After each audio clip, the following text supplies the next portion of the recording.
మంచి జ్యోతిష్యుడిని ఎంచుకోండి అనేది నాకు అర్థమైంది ఇప్పటివరకు. ఎందుకంటే అన్నీ తెలిసిన మంచి జ్యోతిష్యుడు. కానీ మేముండే ఊర్లో, మేముండే జిల్లాలో గాని, మేముండే ప్రాంతంలో గాని, ఒక మంచి జ్యోతిష్యుడిని పట్టుకోవడం ఎలా? అంటే ఎవరు మంచి జ్యోతిష్యుడని ఎలా కనిపెట్టాలి? మంచి ప్రశ్న అండి ఇది. సార్. నేను అంటే ఇప్పుడు నేను చెప్పే విధానం కొంతమంది నన్ను విమర్శిస్తూ, ట్రోల్ చేస్తూ కొన్ని మెసేజెస్ పెడతారేమో అచ్చా! నాకు తెలియదు. ఓకే. బట్ అయినా పర్లేదు నేను నిర్మోహమాటంగా అయితే చెప్తాను. ప్లీజ్. ఆ! ఒక జ్యోతిష్యుడిని మనం నమ్మాలనుకున్నప్పుడు మనం మైండ్ సైకాలజీ చెప్తాను. Human psychology right. చెప్తాను. మనం ఒక మూవీకెళ్దాం అనుకున్నాం అనుకోండి. మహా అయితే ఎంత ఖర్చయితదో నలుగురం వెళ్తే? ఓ రూ. 1000 అయితది కావచ్చు. మహా అయితే హైదరాబాద్ లాంటి సిటీస్‌లో 2000 అయితది 2000. కావచ్చు. ఆ! ఎంత సమయం కేటాయిస్తాం? ఒక 3 గంటల సమయం కేటాయిస్తాం. ఈ 3 గంటల సమయము కేటాయించి ఒక రూ. 2000 ఖర్చు పెట్టడంలో పెద్ద నష్టపోం గదా! అయినా కూడా ఫస్ట్ రివ్యూ చదవడానికి ప్రయత్నం చేస్తాం. అవును. ఓకేనా? ఫ్రెండ్‌ని అడుగుతాం. "ఏరా సినిమా పోయినావా? ఎట్లా ఉంది? ఏం సంగతి?" అని అడుగుతాం.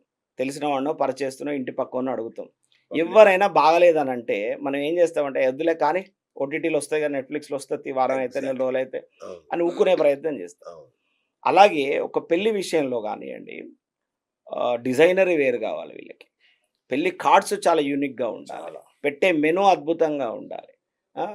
రకరకాల కర్రీస్ ఉండాలి. రకరకాల విధానాలుండాలి. ఆ ఫోటోగ్రాఫర్‌ని మాట్లాడుకుంటే ఏ కెమెరా పెడుతున్నాడు? క్యాండిడ్ పెడుతున్నారా? సినిమాటిక్ చేస్తున్నారా? గిన్నిటి మీద శ్రద్ధ పెడతారు గదా! మరి అన్నిట్లలో ముఖ్యమైనటువంటి అంశమైనటువంటి జాతక పొంతన మీద ఎందుకంత శ్రద్ధ పెట్టటం లేదు? ద హ్మ్. బెస్ట్ ఒక అయ్యగారి దగ్గర పోయి మనం ఎందుకు మ్యాచెస్ చూసుకోవాలని అనుకోవటం లేదు. కరెక్ట్. ఒక విధానం. రెండోది ఒక ఆస్ట్రాలజర్‌ని ఎంచుకుందాం అనుకున్నామండి మనం. అవును. ఎంచుకుందాం అనుకున్నప్పుడు ఒకటే మంచి విషయం చెప్తా వినండి. ప్లీజ్. మీ date of birth, time of birth అతనికివ్వండి. మీ గురించి ఏమీ చెప్పకండి. మీ ప్రాబ్లమ్స్ చెప్పకండి. మీ హెల్త్ గురించి చెప్పకండి. మీ గుణగణాలు చెప్పకండి. మీ ప్రొఫెషన్ చెప్పకండి. మీ హ్మ్. స్థితిగతులు చెప్పకండి. ఏమీ చెప్పకండి. హ్మ్. తనేం చెప్తాడో వినండి మీరు. ఓకే. తను చెప్పే పాయింట్స్‌లలో మీకు ఇదివరకు కూడా గతంలో కూడా నేను చెప్పాను. ఒక అవును. 10 పాయింట్స్ తను చెప్పాడనుకోండి. మీకు హ్మ్. ఒక 6 మ్యాచ్ అయినాయనుకోండి. తను మినిమమ్ ఒక జ్యోతిష్యుడు. అచ్చచ్చా! మినిమమ్‌గా ఆయనకు జ్యోతిష్యం అంటే వచ్చు. అంటే ఆ 10 చెక్ లిస్ట్ ఉందా? ఆ! ఏదైనా ఒక 10 అనుకోండి అచ్చచ్చా! అందాజ. ఏదైనా ఒక నేను 10. ప్రామాణికంగా అంటున్నా. మనం రైట్. జనరల్‌గా అంటే 100% అంటాం కదా! ఆ అవునవును. 100%లో మీకు 60 పాయింట్స్ మ్యాచ్ అయినాయి అనుకోండి. ఓహ్!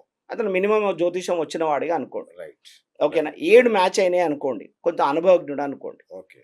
ఒక 8 మ్యాచ్ అయినాయి అనుకోండి. ఈస్ ఎ ప్రొఫెషనల్ అనుకోండి. హ్మ్. 9 మ్యాచ్ అయినాయి అనుకోండి. Is a master in the subject. Super. Is a master. So, కాబట్టి మీరసలంత కన్‌ఫ్యూజ్ అవ్వాల్సిన పనే లేదు. ఆ! అయితే వీళ్ళు ఈ ప్రొఫెషన్‌లో ఉన్న వాళ్ళు చాలా తెలివిగల వాళ్ళుంటారు. ఆ! వాళ్ళేం జేస్తారు, ఈ ప్రొఫెషన్‌లో చాలా వరకు కూడా 90% ఫేక్ పీపుల్ అండి. నేను నిర్మూలమాటని చెప్తున్నా. అవునా? నేను నే అంటే నేను నిర్మూలమాటని చెప్తున్నా. ఓకే. 90% fake astrologers. ఆ! ఇప్పుడు ఇంజినీరింగ్ అయిపోయిన తర్వాతనే ఒక ఇంజినీరింగ్ పెట్టుకోవడానికో, అడ్వకేట్ అయిపోతే అడ్వకేట్ ఆఫీస్ ఓపెన్ చేసుకోవడానికో, ఒక ఎంబీబీఎస్ పూర్తి చేసిన తర్వాత ఒక క్లినిక్ పెట్టుకోవడానికి ఎట్లయితే ఉంటదో, హ్మ్. ఓ జ్యోతిష్యం ఎగ్జామ్ పెట్టండి ఎంతమంది పాస్ అయితారో చూస్తా. ఓహో! ఎంతమంది పాస్ అయితారో చూస్తా. ఇది మంచి సవాల్. జ్యోతిష్యం ఎగ్జామ్ పెట్టండి. పాస్ అయిన వాడే జ్యోతిష్యం చెప్పాలి. హ్మ్. అది పెట్టండి మీరు. మీకసలు అర్థమైతది జ్యోతిష్యులు ఎంతమంది ఉన్నారు, ఏంటిదనేది అర్థమవుతది. నేను ఓపెన్‌గా చెప్తున్నా. నా 27 సంవత్సరాల అనుభవంతో చెప్తున్నా. నాకు 100 మార్కులు పెడితే కూడా ఎగ్జామ్ పెడితే బాగా కష్టపడి బార్డర్ పాస్ అయితా. అంతే. నేనేమి 50% రాను, 70% నేను డిస్టింక్షన్‌లో పాస్ గాను. నేను కూడా బాగా కష్టపడి బార్డర్ పాస్ అవ్వడానికి ట్రై చేస్తా. అంటే నేను 27 సంవత్సరాల జ్యోతిష్యంలో ఇన్ని సెమినార్స్ అటెండ్ అయ్యి, ఇంత గురువులతో ఇన్ని సాన్నిధ్యం పీహెచ్‌డీలు ఉండి, చేసి, ఇన్ని పీహెచ్‌డీలు నేనే అంటున్నాను నాకు రాదు అని.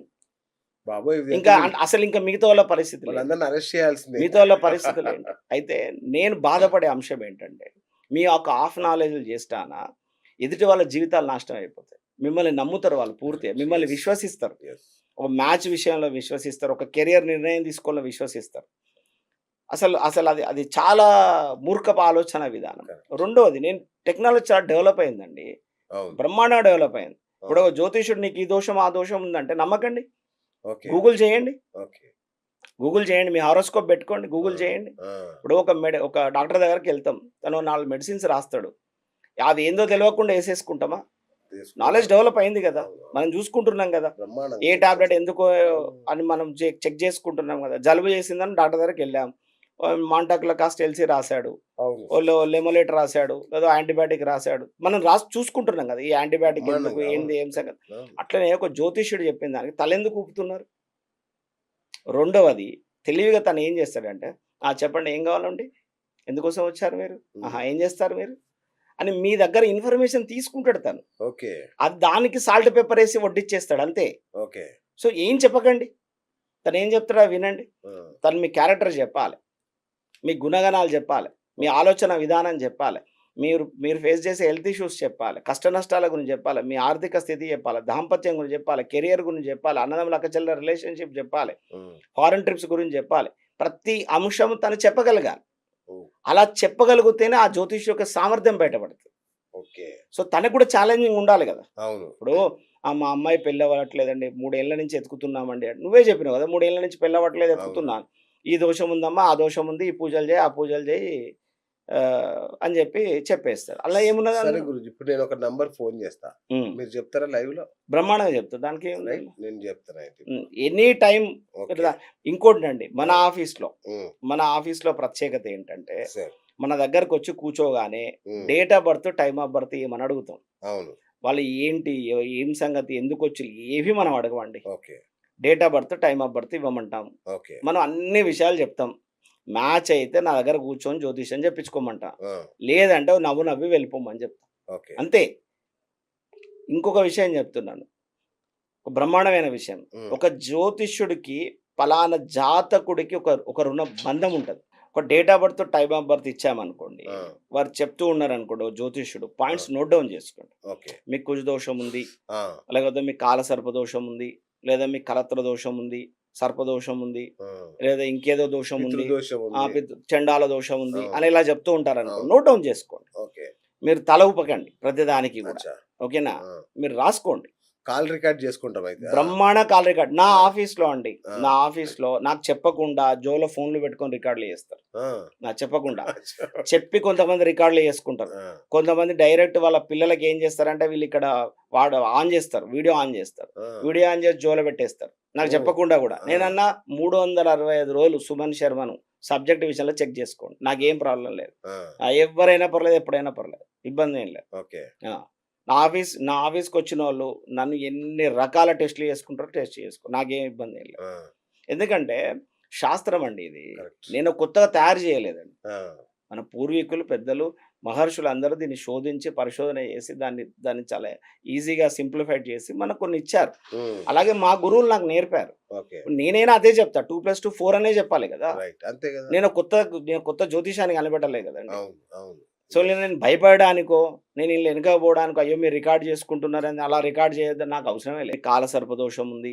లేదా మీకు కలత్ర దోషం ఉంది. సర్పదోషం ఉంది. ఆ! లేదా ఇంకేదో దోషం ఉంది. పితృదోషం ఉంది. చండాల దోషం ఉంది అవును. అని ఇలా చెప్తూ ఉంటారనుకోండి. అవును. నోట్ డౌన్ చేసుకోండి. ఓకే. మీరు తల ఊపకండి ప్రతిదానికి గూడా. అచ్చా! ఓకేనా? ఆ! మీరు రాసుకోండి. కాల్ రికార్డ్ చేసుకుంటామయితే. ఆ! బ్రహ్మాండ కాల్ రికార్డ్. నా ఆ! ఆఫీస్‌లో అండి. ఆ! నా ఆఫీస్‌లో నాకు చెప్పకుండా జోలో ఫోన్‌లు పెట్టుకొని రికార్డులు చేస్తారు. ఆ! నాకు చెప్పకుండా. అచ్చా! చెప్పి కొంతమంది రికార్డులు చేసుకుంటారు. ఆ! కొంతమంది డైరెక్ట్ వాళ్ళ పిల్లలకి ఏం చేస్తారంటే వీళ్ళిక్కడ ఆన్ చేస్తారు. వీడియో ఆన్ చేస్తారు. ఆ! వీడియో ఆన్ చేసి జోలో పెట్టేస్తారు. నాకు ఓహ్! చెప్పకుండా గూడా. ఆ! నేనన్నా 365 రోజులు సుమన్ శర్మను సబ్జెక్ట్ విషయంలో చెక్ చేసుకోండి. నాకేం ప్రాబ్లమ్ లేదు. ఆ! ఎవ్వరైనా పర్లేదు, ఎప్పుడైనా పర్లేదు. ఇబ్బందేం లేదు. ఓకే. ఆ! నా ఆఫీస్‌కొచ్చినోళ్ళు నన్ను ఎన్ని రకాల టెస్ట్‌లు చేసుకుంటారో టెస్ట్ చేసుకో. నాకేం ఇబ్బందేం లేదు. ఆ! ఎందుకంటే శాస్త్రం అండి ఇది. కరెక్ట్. నేను కొత్తగా తయారు చేయలేదండి. ఆ! మన పూర్వీకులు, పెద్దలు, మహర్షులందరూ దీన్ని శోధించి, పరిశోధన చేసి దాన్ని చాలా ఈజీగా సింప్లిఫైడ్ చేసి మనకు కొన్ని ఇచ్చారు. హ్మ్. అలాగే మా గురువులు నాకు నేర్పారు. ఓకే. నేనైనా అదే చెప్తా. 2+2 4 అనే చెప్పాలి కదా! రైట్. అంతే గదా! నేను కొత్త జ్యోతిషాన్ని కనిపెట్టలే కదండీ! అవును. అవును. So, yes. నేను భయపడడానికో, నేను ఈళ్ళు ఎనకపోవడానికో, అయ్యో! మీరు రికార్డ్ చేసుకుంటున్నారని అలా రికార్డ్ చేయొద్దని నాకు అవసరమే లేదు.